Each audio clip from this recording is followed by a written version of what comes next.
During the divorce at 72, I decided to give everything to my husband. My lawyer begged me to stop, but I signed the documents with a smile. No one knew that I had already won the case when his lawyer read the document. I'm glad you're here with me. Please like this video and listen to my story till the end and let me know which city you're listening from. That way I can see how far my story has traveled. For 45 years, I believed I knew my husband. Richard and I built our life together from nothing. A modest house in Connecticut. 2 children we raised with love. And a small business that grew into something we could be proud of. I was 72 years old, and I thought we'd spend our remaining years in the comfort we'd earned together. But life has a cruel way of revealing the truth when you least expect it. It started with small things. Richard began working late more frequently. He'd come home smelling of perfume that wasn't mine, something floral and young. When I asked about it, he'd wave dismissively and say it was from a client meeting. His phone, once carelessly left on the kitchen counter, now lived permanently in his pocket. Password protected. "Richard, are you seeing someone?" I asked him one evening over dinner. He looked at me with those blue eyes that once made me feel safe. "Margaret, don't be ridiculous. I'm 68 years old. Who would I be seeing?" I wanted to believe him. God, how I wanted to believe him. But then came the bank statements. Charges at expensive restaurants I'd never been to. Hotel rooms in the city when he claimed to be at business conferences. Jewelry purchases that never appeared in my drawer. I sat at our kitchen table, hands trembling as I calculated the amounts. Thousands of dollars. Tens of thousands. How long had this been going on? The breaking point came on a Tuesday morning. I found a birthday card in his coat pocket while taking it to the dry cleaner. "To my darling Richard, thank you for making me feel alive again. Forever yours, Cynthia." There was a lipstick kiss at the bottom. My hands shook as I read it again and again, as if the words might change. Cynthia. Her name was Cynthia. That evening, I confronted him. No more hints, no more careful questions. I placed the card on the dinner table between us. "Who is she?" Richard's face went white, then red. For a moment, I saw something I'd never seen before. Panic. But it quickly transformed into something worse. Cold determination. "I want a divorce," he said flatly. "I've already spoken to my lawyer." Just like that. 45 years dismissed with a single sentence. "We can split things fairly," I began, but he cut me off. "Fair?" He laughed, a sound without humor. "Margaret, the business is in my name. The house is in my name. I've been very careful about that. You'll get what I decide to give you." I felt the floor tilt beneath me. "Richard, I helped build that business. I worked there for 20 years before you convinced me to retire. You were never officially on payroll for most of it. Good luck proving your contribution in court." He stood up, adjusting his tie. "My lawyer will be in touch. I suggest you get one too." He left that night and never came back. 3 weeks later, I sat in my lawyer's office. James Richardson had been recommended by my daughter. He was reviewing Richard's proposed settlement with increasing alarm. "Mrs. Morgan, this is robbery," he said, looking up from the papers. "He's offering you $50,000 and the furniture. That's it. The business is worth at least $2 million, and the house is worth $800,000. "What are my chances if we fight?" I asked quietly. James hesitated. "Honestly, it's difficult. He's structured everything very carefully over the years. The business is solely in his name. The house is in his name. You stopped working there 15 years ago. Connecticut law would give you something, but proving your contribution after all this time, it could take years in court, cost a fortune in legal fees, and you might end up with less than if you'd—" "What if I just sign?" I interrupted. James stared at me. I'm sorry? What if I agree to his terms? Just sign everything over. Mrs. Morgan, I strongly advise against. But I was already reaching for the pen. I saw the exact moment Richard's lawyer, a sharp-eyed woman named Patricia, realized what I was doing. She tried to hide her smile. Are you certain about this? James asked desperately. Please, think about your future. Where will you live? How will you support yourself? I signed the last page and looked up with a smile that confused everyone in the room. Don't worry, James, I said softly. I know exactly what I'm doing. Nobody knew that I'd already won. They just didn't know it yet. I left James's office and sat in my car for 20 minutes before I could turn the key. My hands were shaking so badly I could barely hold the steering wheel. What had I just done? I'd signed away everything, my home, my security, my future. For a moment, panic threatened to consume me. No. Stop. Think. I drove to the small apartment I'd rented after Richard left. 1 bedroom, thin walls, a view of the parking lot. This was my life now, at 72 years old. I made tea with trembling hands and sat at the tiny kitchen table, forcing myself to breathe slowly. What did I have left? I opened my notebook and began to write. This was something I'd learned in my working years. When overwhelmed, make a list. Facts, resources, options. The business Richard claimed as solely his. I'd worked there from 1985 to 2010. 25 years. I'd handled bookkeeping, client relations, inventory management. I'd been there when it was just Richard and a garage full of automotive parts. But he was right about one thing. For most of those years, I wasn't officially on the payroll.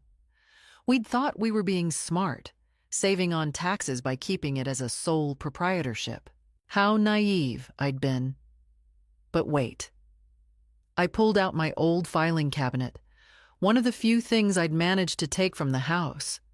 I'd been a meticulous record keeper. Every receipt, every bank statement, every document from our entire marriage. Richard used to tease me about it. Margaret and her filing system, he'd laugh. She could find a receipt from 1982 if you asked. I could indeed.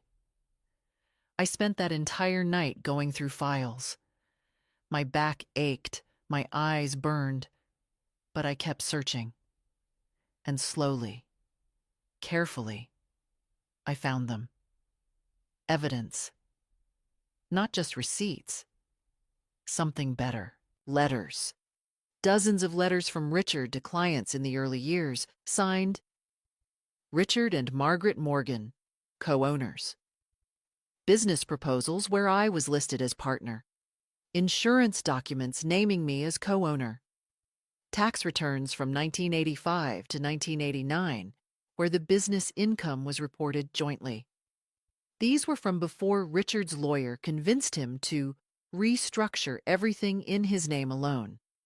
And then I found it, the original business registration from 1983. R&M Morgan Auto Parts, owned by Richard Morgan and Margaret Morgan. My name was right there, in faded typescript. We'd registered it together. He'd filed papers to change it to his name alone in 1990, but the original registration proved I'd been a founding partner. My hands stopped shaking. The next morning, I called a different lawyer. Not James. He was a good man, but he'd seen me sign those papers. He'd think I was unstable if I came back now.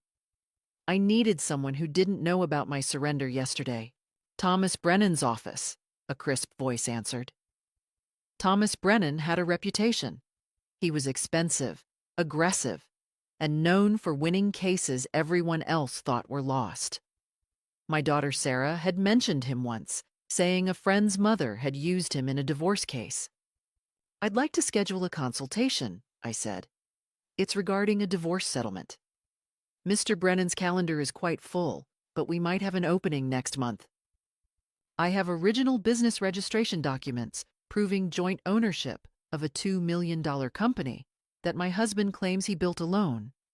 I also have evidence he's been hiding assets. And I signed away everything yesterday, but the papers haven't been filed yet. There was a pause. Can you be here at 2 o'clock today? Thomas Brennan was in his 50s, with silver hair and sharp eyes that missed nothing.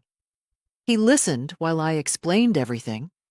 The affair, Richard's threats, my signing of the documents yesterday, and the box of evidence I'd brought.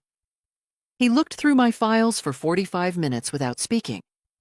Finally, he leaned back in his chair. Mrs. Morgan, do you know what you've done? My heart sank. Made a terrible mistake? No. A slow smile crossed his face. You've given yourself the perfect position. You signed under duress, with inadequate legal representation, and without full disclosure of marital assets. More importantly, you signed yesterday, but the papers haven't been filed yet. Did Richard's lawyer say when they'd file? Next week. She said they needed to process everything. Perfect. He tapped my original business registration. This document alone changes everything. And you said Richard told you the house and business were solely in his name because you'd never contributed. Yes. In front of his lawyer. Even better. That's called fraudulent concealment. Mrs. Morgan, you haven't lost anything. You've laid a trap, and your husband walked right into it. He leaned forward. Here's what we're going to do. For the first time in weeks, I felt something I'd almost forgotten. Hope. Thomas Brennan didn't waste time. By the end of our meeting, he'd outlined a strategy that made my head spin. But for the first time since this nightmare began, I felt like I wasn't drowning. First, we file a motion to set aside the settlement, he explained. We'll claim duress, inadequate representation, and failure to disclose assets. But here's the key, Mrs. Morgan. We don't just defend, we attack. Attack how? We're filing for forensic accounting of the business. We're going to examine every transaction for the past 10 years. If Richard's been hiding money, moving assets, or undervaluing the business, we'll find it. He smiled. And based on what you've told me about recent expensive dinners and hotels, I'd bet my reputation he's been using business funds for personal expenses related to his affair. The next morning, Thomas filed the paperwork. I wasn't there. He said it was better if I kept a low profile for now, but he called me at noon with news. Richard's lawyer, Patricia Chen, just called me. She's furious. She wants to know why you retained new counsel and what you think you're doing. What did you tell her? That my client has reconsidered the settlement after discovering evidence of asset concealment and marital fraud. I also informed her we'll be deposing Mr. Morgan about the business finances and his relationship with a Ms. Cynthia Reeves. I heard the sharp intake of my own breath. You know her last name? I know everything now, Mrs. Morgan. Cynthia Reeves, 34 years old, works as a sales representative for a company that supplies products to your husband's business. They've been seeing each other for approximately 3 years. He's been paying for an apartment for her in Hartford, using business funds. 3 years. While I'd been at home planning our retirement, he'd been building a whole separate life. Are you all right? Thomas asked gently. Yes, I said, surprised to find it was true. The initial shock had passed. Now I just felt cold determination. What happens next? Next, we wait for them to make a move. And Mrs. Morgan? They will make a move. Richard thought he had everything sewn up. Now he's going to panic. Thomas was right. 2 days later, my phone rang at 7 in the morning. Richard. I almost didn't answer. We hadn't spoken since the night he'd demanded a divorce. But curiosity won. Margaret. His voice was tight, controlled. We need to talk. I have nothing to say to you, Richard. You hired Thomas Brennan? He spat the name like a curse. What are you trying to do? The settlement was fair. Fair? I laughed, and it felt good. You tried to steal everything I helped build over 45 years. You called $50,000 fair for half a lifetime of work. You signed the papers. Under duress, with incomplete information. My new lawyer explained that to your lawyer, didn't he? Silence on the other end. Then, Margaret, you're 72 years old. Do you really want to spend your final years in court? Fighting over money? We could resolve this amicably. Like you resolved our marriage amicably. By having a 3-year affair with a woman young enough to be your granddaughter? I heard him suck in a breath. How did you... Never mind. Margaret, be reasonable. The business is mine. I built it. We built it, I interrupted. I have the original registration papers, Richard, from 1983. R&M Morgan Auto Parts, owned by Richard Morgan and Margaret Morgan. Remember that? Or have you conveniently forgotten? The silence stretched so long I thought he'd hung up. Those papers don't mean anything, he finally said, but his voice had lost its certainty. I restructured the business legally in 1990, after I'd worked there for 7 years as co-owner. My lawyer is very interested in why you restructured it, and he's even more interested in the apartment you've been paying for in Hartford. Using business funds, Richard. That's called embezzlement. You can't prove. I can prove everything. I have 45 years of records. Every bank statement, every receipt, every document. You used to laugh at my filing system. You're not laughing now, are you? Another long silence. When he spoke again, his voice had changed. It was harder, colder. You're making a mistake, Margaret. You're going to regret this. The only thing I regret is trusting you. I hung up. My hands were shaking again, but this time it wasn't from fear. It was adrenaline. I'd crossed the point of no return, and it felt like stepping into sunlight after years in shadow. Thomas called an hour later. Richard's lawyer wants to meet. They want to negotiate. Already? They're scared, Mrs. Morgan. The forensic accounting request has them rattled. Whatever they've been hiding, they know we're going to find it. I thought about Richard's threat. He said I'd regret this. Empty words from a desperate man, Thomas assured me. Stay strong. We're winning. But as I hung up the phone, I wondered, what would Richard do when he realized he was trapped? The forensic accountant's report arrived 3 weeks later. Thomas called me to his office to review it, and I could hear the satisfaction in his voice before I even sat down. Mrs. Morgan, your instincts were correct. Richard has been systematically siphoning money from the business for years. He slid a thick document across his desk. Over the past 3 years alone, he's diverted approximately $400,000 to personal use, almost all of it related to his affair with Ms. Reeves. I stared at the numbers. Luxury hotel stays, designer jewelry, the apartment rent, even a car, a BMW he'd registered in Cynthia's name. He used our business, I said slowly, the business we built together, to fund his affair. Yes, and that's not all. He's also been undervaluing the business in his financial disclosures. He claimed it's worth $1.2 million. Our analysis suggests it's closer to $3 million. Thomas leaned forward. Mrs. Morgan, we have him. Completely. That afternoon, Thomas filed an amended complaint adding charges of financial fraud and misappropriation of marital assets. He also requested an emergency freeze on all business accounts and Richard's personal accounts until the matter was resolved. The response was immediate and vicious. At 8 p.m. that night, my daughter Sarah called, her voice panicked. Mom, Dad just called me. He's furious. He's saying terrible things about you, that you're trying to destroy him, that you're being vindictive and cruel.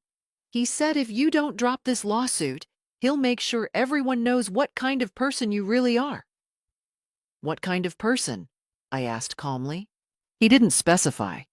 He just kept saying he has information that would ruin your reputation. Mom, what is he talking about? Nothing, sweetheart. He's desperate and he's lashing out. I paused.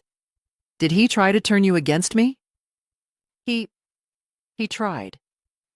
He said you were never really a partner in the business, that you're lying about your contributions. But Mom, I remember. I remember you working there when I was little.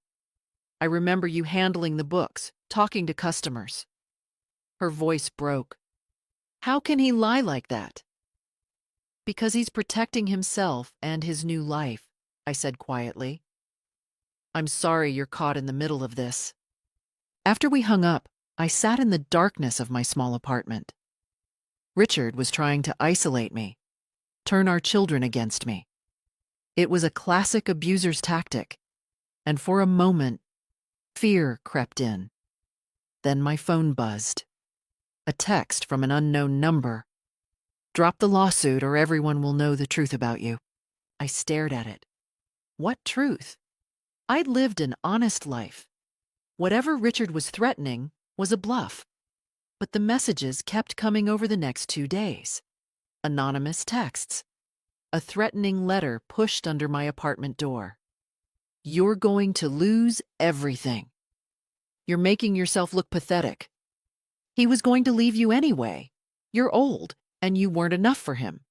That last one stung more than I wanted to admit. On the 3rd day, I arrived at my apartment to find Cynthia Reeves sitting in her car in the parking lot. She was pretty in that polished, artificial way. Blonde highlights, perfect makeup, expensive clothes.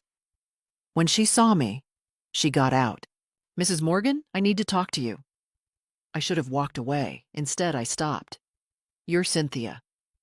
Yes. She had the grace to look uncomfortable. Look, I know you probably hate me. I don't hate you, I interrupted. I don't know you well enough to hate you. You're just the woman who helped destroy my marriage. She flinched. Richard and I love each other. He told me his marriage was over long before we met. How original. I turned toward my apartment. If you're here to plead his case, save your breath. I'm here to tell you to drop the lawsuit. Her voice rose. You're ruining his life. The account freeze means he can't pay his bills, can't run the business properly. You're being cruel and vindictive.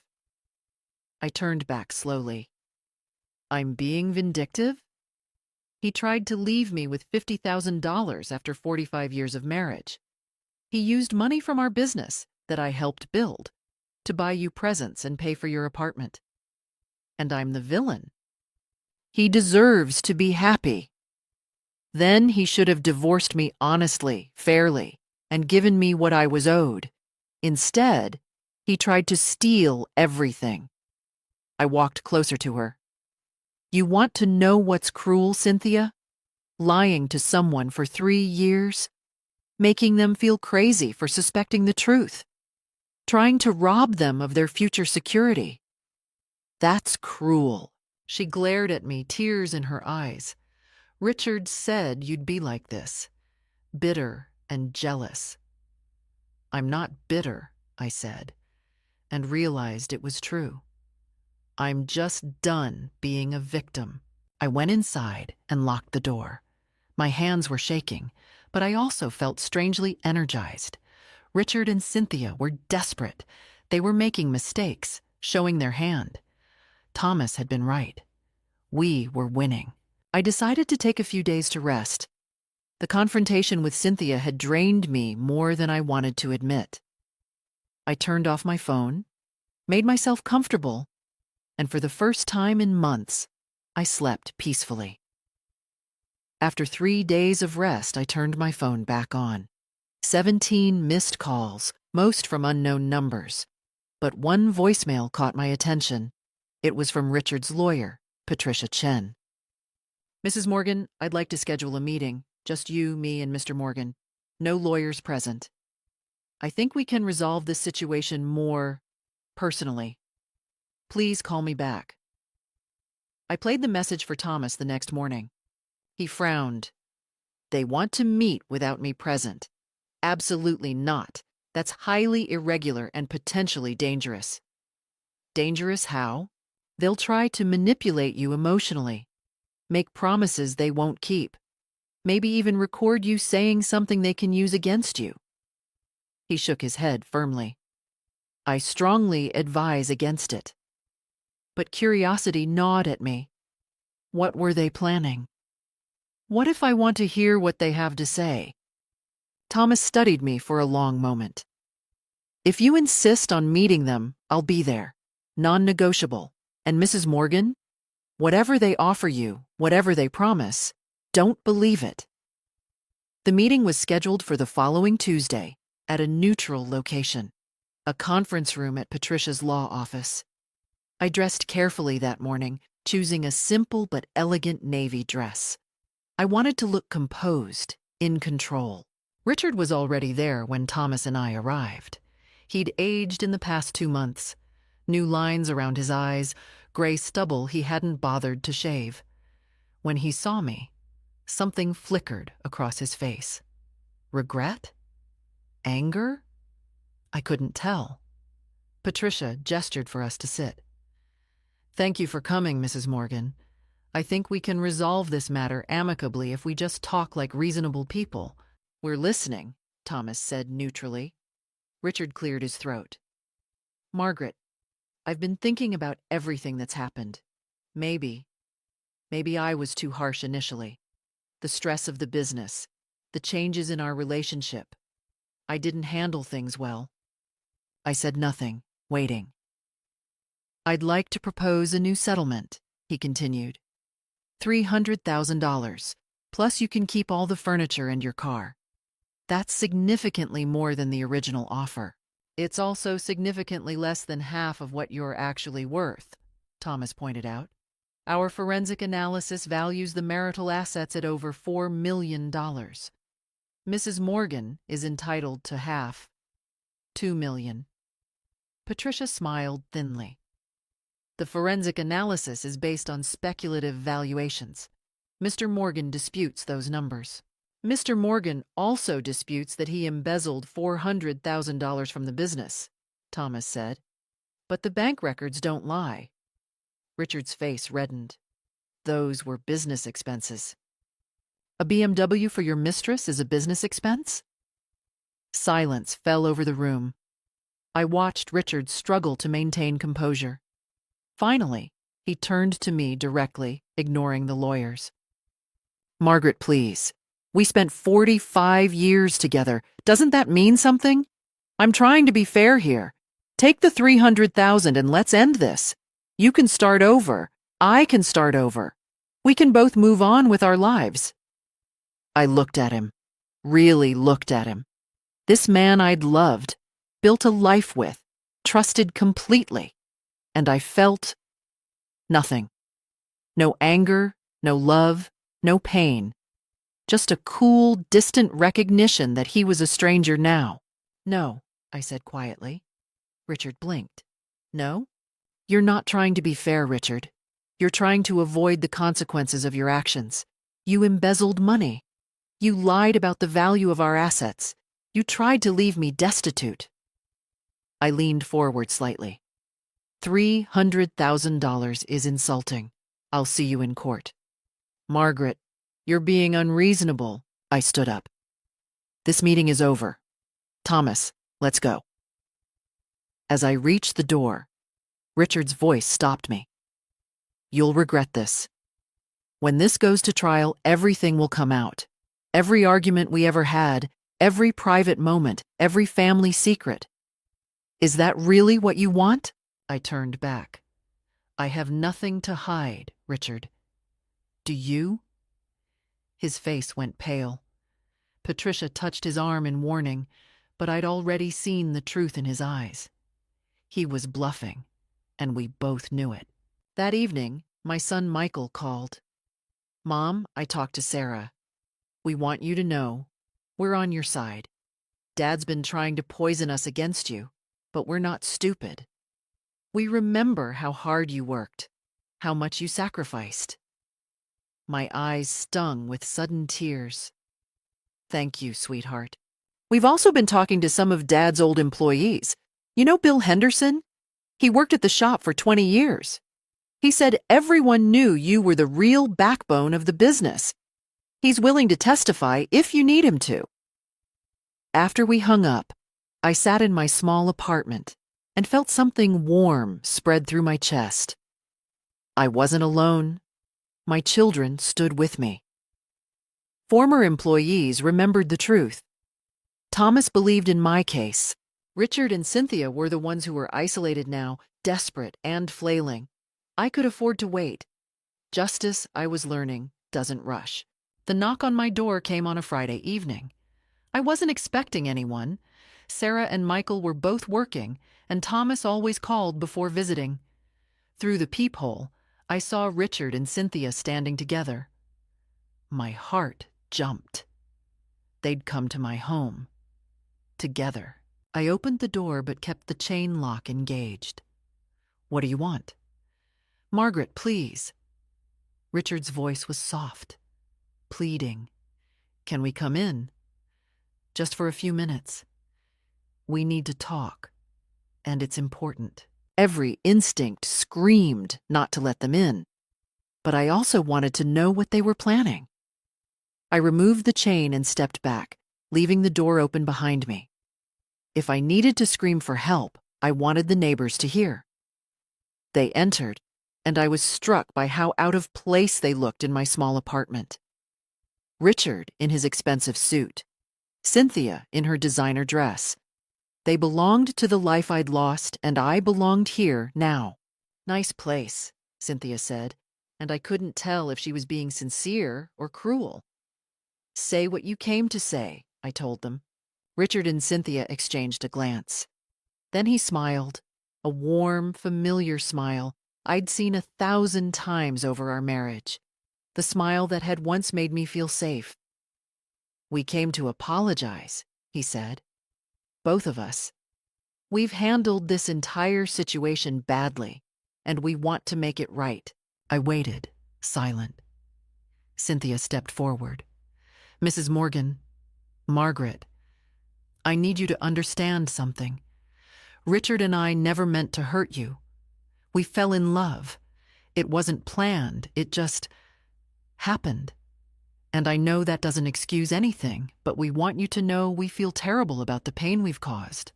You feel terrible, I repeated flatly. Yes. She seemed encouraged by my response. And we want to make amends. Richard has a new proposal, a generous one. $500,000, the furniture, your car, and will also pay your rent here for 2 years while you get settled. $500,000. Still nowhere near half of what I was owed, but it was progress. They were getting desperate. And in exchange? I asked. You drop the lawsuit immediately, Richard said. We settle everything quietly. No trial, no more fighting. You get to move on with your life. We get to move on with ours. Everyone wins. Everyone wins, I echoed, except I lose $2 million that I'm entitled to by law. Richard's smile faltered slightly. Margaret, be realistic. A trial could take years. It'll cost you a fortune in legal fees. You're 72 years old. Do you really want to spend your remaining time fighting in court? Versus letting you steal what I earned? Yes. The warmth drained from his expression. You're being stubborn. I'm being fair. Cynthia tried again, her voice taking on a wheedling tone. Margaret, think about your children. This fight is tearing the family apart. Michael and Sarah are caught in the middle. Don't you want what's best for them? I felt a flash of anger. Don't you dare use my children to manipulate me. She's not trying to manipulate you, Richard said quickly. She's just pointing out the reality. This lawsuit is causing pain for everyone. Your children are stressed, the business is suffering, even your friends are choosing sides. Is your pride really worth all this damage? My pride? My voice rose despite my efforts to stay calm. You had a 3-year affair. You embezzled money from our business. You tried to leave me destitute, and you're talking about my pride. Richard's mask finally slipped. His face hardened, and I saw the man he'd become, cold, calculating, and cruel. Fine. You want the truth? Here it is. You were a decent bookkeeper, Margaret, but don't fool yourself into thinking you were essential to the business. I built that company. Me. You just filed papers and smiled at customers. Any competent assistant could have done what you did. The words were designed to hurt, and they did, but I kept my face neutral. Cynthia placed a hand on his arm, but he shook her off. And you know what else? You were boring. Boring and predictable and old. Coming home to you every night was like coming home to nothing. Cynthia makes me feel alive again. She makes me feel like a man. Richard, Cynthia whispered urgently, stop. But he was on a roll now, all pretense of reconciliation abandoned. Take the $500,000, Margaret. Because if you don't, I promise you, I'll drag this trial out for years.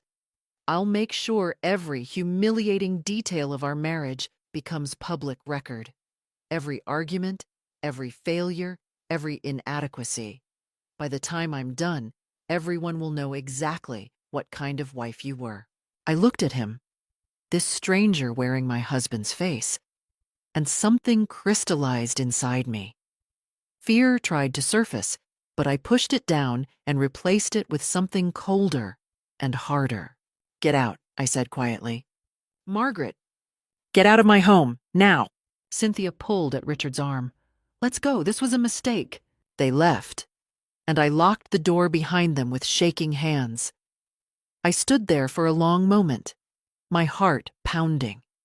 He'd threatened me, tried to humiliate me, attempted to make me feel small and worthless. But I wasn't small, I wasn't worthless, and I sure as hell wasn't backing down. I called Thomas. They just left, I told him. And Thomas? I want to destroy them, completely, no mercy. Tell me everything, he said. The trial began on a cold December morning. I sat beside Thomas in the courtroom, watching Richard and Patricia enter. Cynthia wasn't there. She'd been subpoenaed to testify, but was scheduled for later in the week. Judge Diana Walsh presided, a woman in her 60s with sharp eyes and a no-nonsense demeanor. I'd learned from Thomas that she had a reputation for being fair but unforgiving of dishonesty. Patricia started with her opening statement, painting Richard as a self-made businessman who'd built a successful company through hard work and vision. Mrs. Morgan contributed to the household, she said, but her role in the business was minimal and ceased entirely 15 years ago. She's not entitled to half of what Mr. Morgan built. Then it was Thomas's turn. Your Honor, this is a case about theft, not just of money, but of credit, recognition, and dignity. The evidence will show that Margaret Morgan was not merely a helper in the business. She was a co-founder and equal partner who worked tirelessly for 25 years. The evidence will also show that Richard Morgan systematically rewrote history to erase her contributions, then attempted to steal her rightful share when she discovered his infidelity. Over the next 2 days, Thomas methodically built our case. He presented the original 1983 business registration, showing both our names as owners. He showed letters and documents from the 1980s and 1990s where Richard himself had referred to the business as ours and had listed me as co-owner. Bill Henderson, the former employee Michael had mentioned, testified about my role. Margaret Morgan ran that office, he said firmly. She handled everything from bookkeeping to customer relations to inventory management. The place would have fallen apart without her. Everyone knew it. 2 other former employees confirmed his testimony. Then came the forensic accountant, Dr. Rachel Kim. She walked the judge through Richard's financial irregularities with devastating precision.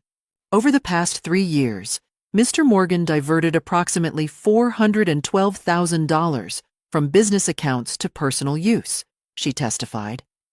This includes $62,000 for an apartment lease, $90,000 in luxury purchases, $45,000 in hotel stays, all related to his extramarital relationship. He also systematically undervalued business assets in his financial disclosures. How significant is the undervaluation? Judge Walsh asked. He claimed the business was worth $1.2 million. Based on standard valuation methods, examining revenue, assets, client base, and market comparisons, the business is worth between $2.8 and $3.2 million. I watched Richard's face as the numbers were laid bare. He looked sick. On the third day, Richard took the stand. Patricia tried to rehabilitate his image, but Thomas's cross-examination was surgical. Mr. Morgan, you testified that your wife had only a minimal role in the business. Yet I'm showing you a letter you wrote to a supplier in 1987. Can you read the highlighted section? Richard's hands trembled slightly as he held the document.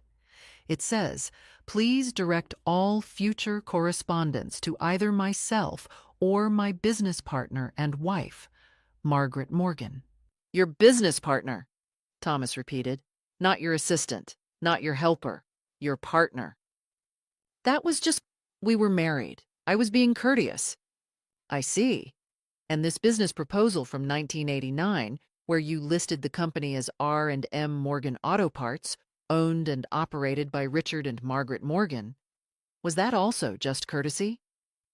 I don't recall that specific document, but it's your signature at the bottom, isn't it? Yes, but... And Mr. Morgan, when did you decide to restructure the business to remove your wife's name?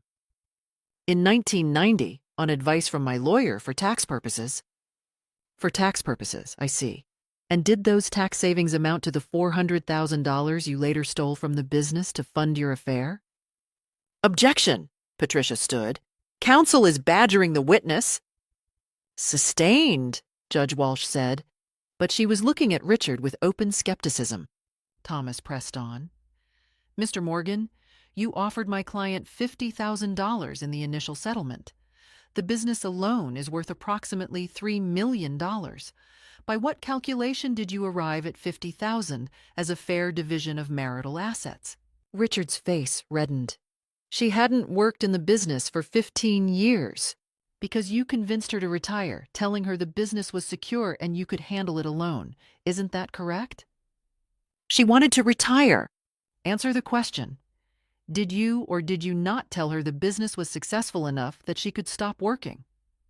Yes, but no further questions. When Cynthia testified the next day, she was clearly uncomfortable. Thomas was gentle with her at first, establishing the timeline of the affair, the apartment, the gifts. Then he asked, Ms. Reeves, were you aware that Mr. Morgan was using business funds to pay for your apartment and gifts? She hesitated. I didn't think about where the money came from. You didn't think about it, even though Mr. Morgan told you he co-owned the business with his wife? He said the business was his. Thomas showed her a text message, one we'd recovered from Richard's phone records. This is a text you sent Mr. Morgan last year. Can you read it? Her face went pale. It says, "Thank you for the bracelet, baby. I hope Margaret doesn't mind you spending business money on me, LOL." The courtroom was silent. So you did know, Thomas said quietly. You knew he was stealing from his wife to buy you gifts, and you laughed about it. Cynthia started crying, but the damage was done. Judge Walsh delivered her ruling on a Friday afternoon, exactly 2 weeks after the trial began. The courtroom was packed. My children sat behind me, along with several former employees who'd come to show support. Richard sat rigid beside Patricia, his face ashen. I've reviewed all the evidence and testimony carefully, Judge Walsh began. This is one of the clearest cases of marital fraud I've encountered in 20 years on the bench. I felt Thomas's hand briefly squeeze mine in encouragement. The evidence is overwhelming that Margaret Morgan was a co-founder and equal partner in R&M Morgan Auto Parts. The original business registration, contemporaneous documents, and credible witness testimony all confirm this. Mr. Morgan's attempt to erase her contributions and claim sole ownership is not only dishonest, it's legally fraudulent. Richard's lawyer started to stand, but Judge Walsh held up a hand. I'm not finished. The forensic evidence shows that Mr. Morgan systematically embezzled marital assets to fund an extramarital affair, then deliberately undervalued the business in his financial disclosures. He lied under oath, presented fraudulent documents, and attempted to deprive his wife of her rightful share of marital property. The judge's voice grew harder. Mr. Morgan's behavior demonstrates a pattern of deceit and manipulation that this court cannot ignore. Therefore, I'm ruling as follows. She looked directly at Richard. First, the business R&M Morgan Auto Parts is declared marital property. Mrs. Morgan is entitled to a 50% share of its true value, which I'm setting at $3 million. That's $1.5 million. Patricia whispered urgently to Richard, but he seemed frozen. Second, Mr. Morgan must reimburse the marital estate for the $412,000 he embezzled for personal use. That amount will be added to Mrs. Morgan's settlement. I did the math quickly. $1.5 million plus $412,000. Third, the marital home, currently valued at $800,000, is awarded entirely to Mrs. Morgan as compensation for Mr. Morgan's fraudulent concealment of assets and waste of marital property. The courtroom buzzed with murmurs. Judge Walsh struck her gavel once.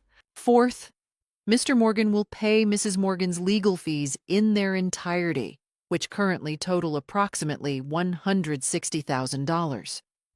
I glanced back at my children. Sarah was crying. Michael had his arm around her, grinning. Fifth, I'm ordering an IRS audit of R&M Morgan Auto Parts for the past 7 years, as the evidence suggests potential tax fraud related to the personal use of business funds.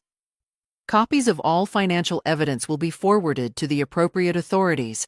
Richard finally reacted, half rising from his chair. Your Honor, you can't— Sit down, Mr. Morgan. Judge Walsh's voice cut like ice. I can, and I have. Your behavior in this case has been reprehensible. You attempted to rob your wife of her life's work and retirement security. You lied repeatedly under oath. You showed no remorse whatsoever. She looked at her notes one more time. The marital assets, by my calculation, total approximately $4.3 million. Normally, an equitable distribution would give each party roughly half. However, given Mr. Morgan's fraud, embezzlement, and waste of marital assets, I'm awarding Mrs. Morgan $2.9 million, approximately 67% of the total. Mr. Morgan can keep what's left after satisfying this judgment. Patricia was frantically scribbling notes. Richard looked like he might be sick. This judgment is effective immediately. Mr. Morgan has 90 days to satisfy the monetary portions. The business will be independently appraised within 30 days, and Mrs. Morgan's share will be calculated accordingly. She may choose to take her share as a lump sum buyout or retain ownership interest. That will be her decision. Judge Walsh looked at me directly for the first time. Mrs. Morgan, I want you to know that your documentation and record-keeping were instrumental in achieving this outcome. Your attention to detail over 45 years preserved evidence that would otherwise have been lost.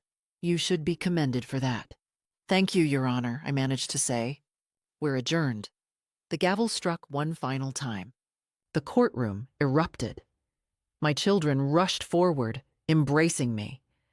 Former employees shook my hand, congratulated me. Thomas was grinning broadly, already talking about the mechanics of collecting the judgment. I turned to look at Richard. He sat slumped in his chair, Patricia leaning over him, speaking urgently. Cynthia had appeared from somewhere and was standing nearby, crying. Richard looked up, and our eyes met across the courtroom. I felt nothing. No triumph, no anger, no sadness. Just a quiet sense of closure. Justice had been served. Later that evening, Thomas called me. Margaret, I need to tell you something. Richard's business partners contacted me. They want to buy you out. They'll pay $1.7 million for your 50% share, cash within 30 days. That's more than the appraised value, I said, confused. They want Richard out. The IRS investigation, the embezzlement, the negative publicity. They're done with him. Buying you out gives them leverage to force him out entirely. Thomas paused. It's a good offer, Margaret. I'd recommend taking it. What happens to Richard? He'll be forced to sell his stake too, probably at a loss given the circumstances. With the money he owes you, plus legal fees, plus the IRS investigation, he'll be lucky to walk away with anything. I thought about the house in Connecticut where we'd raised our children, now mine alone. The $2.9 million settlement. The victory. Tell them I accept, I said. Margaret, Thomas said quietly, you won completely. Congratulations. After we hung up, I stood in my small apartment for the last time. Tomorrow I'd start looking for a new home, something comfortable, but not extravagant. Something that was mine. Richard had tried to take everything. Instead, he'd lost everything. And I had one. 6 months later, I stood in the kitchen of my new home, a charming colonial in a quiet neighborhood about 30 miles from where Richard and I had lived. It was smaller than our old house, but it was mine. Truly mine. Sarah was helping me unpack boxes while Michael assembled furniture in the living room. We'd spent the morning hanging curtains and arranging pictures. Mom, you seem happy, Sarah said, carefully unwrapping china from newspaper. Really happy, not just pretending. I considered this. I am happy. I didn't think I would be, but I am. Do you ever think about Dad? Sometimes, I admitted, but not the way I used to. I don't miss him. I don't hate him. He's just someone I used to know. The settlement had been finalized 2 months ago. The business partners had paid me the $1.7 million for my share, plus the additional amounts Richard owed me. After legal fees and taxes, I'd netted approximately $2.4 million, more money than I'd ever imagined having. I'd bought this house outright for $350,000. I'd set up trust funds for my grandchildren. I'd donated $50,000 to a women's shelter. The rest was invested conservatively, generating enough income that I'd never have to worry about money again. More than that, I'd started volunteering at a legal aid clinic, helping other women navigate divorce. My experience, my meticulous records, my hard-won knowledge, I could use it to help others. Have you heard anything about Dad? Michael called from the living room. Only what you've told me, I said carefully. My children still saw Richard occasionally, and I'd never tried to interfere with their relationship with their father. It's not good, Mom, Sarah said quietly. The IRS investigation found major tax irregularities. He owes back taxes and penalties, like hundreds of thousands of dollars. The business partners forced him out completely. He's trying to find work, but at 68, with his reputation damaged. She trailed off, looking uncomfortable. And Cynthia? I asked, surprising myself with my curiosity. She left him, Michael said, emerging from the living room with an Allen wrench. About a month ago. Guess the romance wasn't as strong when Dad didn't have money anymore. I should have felt satisfaction at that, but I only felt a distant sadness. Richard had destroyed our life together for an affair that hadn't even lasted a year after the truth came out. I heard he's living in a small apartment in Bridgeport, Sarah added, working as a consultant for an auto parts wholesaler, making a fraction of what he used to earn. The doorbell rang, saving me from having to respond.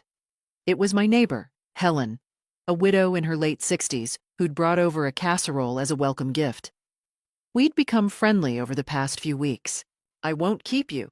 I know you're busy unpacking, she said cheerfully. But I wanted to invite you to our book club next Thursday. We're reading The Dutch House. Have you read it? I haven't, but I'd love to join, I told her honestly. After she left, I found myself smiling. A book club? Friendly neighbors? A home I'd chosen for myself. volunteering work that felt meaningful, my children's support and love. This was my life now. Not the life I'd planned at the beginning, but a good life nonetheless. That evening, after my children had left, I sat on my back porch watching the sunset. My phone rang. Thomas.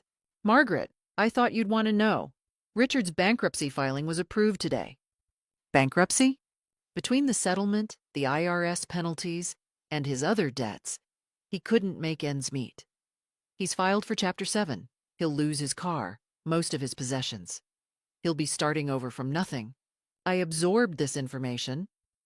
The man who'd tried to leave me with $50,000 was now destitute.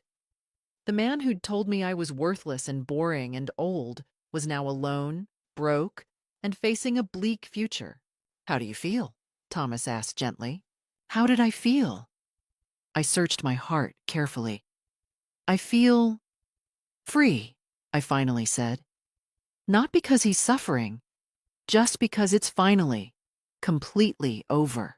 It is over, Thomas agreed. You won, Margaret, not just in court, in life. You rebuilt. He didn't. After we hung up, I remained on the porch as darkness fell. Fireflies appeared in the yard, tiny points of light in the dusk. Somewhere nearby, I heard children laughing. Richard had tried to steal my future. Instead, I'd claimed it for myself. And this future, this small house, this quiet evening, this peaceful solitude, was worth more than all the years we'd spent together. Looking back now, I realize the most valuable thing I kept wasn't the money or the house. It was something simpler, my dignity and my sense of self-worth. Here's what I learned at 72 years old. Never stop keeping records. Never let anyone convince you that your contributions don't matter. And never, ever settle for less than you deserve, just because someone hopes you're too tired to fight. I was 72 when my life fell apart. I'm 73 now, and I've never been happier. What would you have done in my situation? Would you have signed those papers? Would you have fought back? Share your story in the comments below. And if this resonated with you, please subscribe. There's power in shared experiences. Thank you for listening to my story. Remember, it's never too late to stand up for yourself. Never.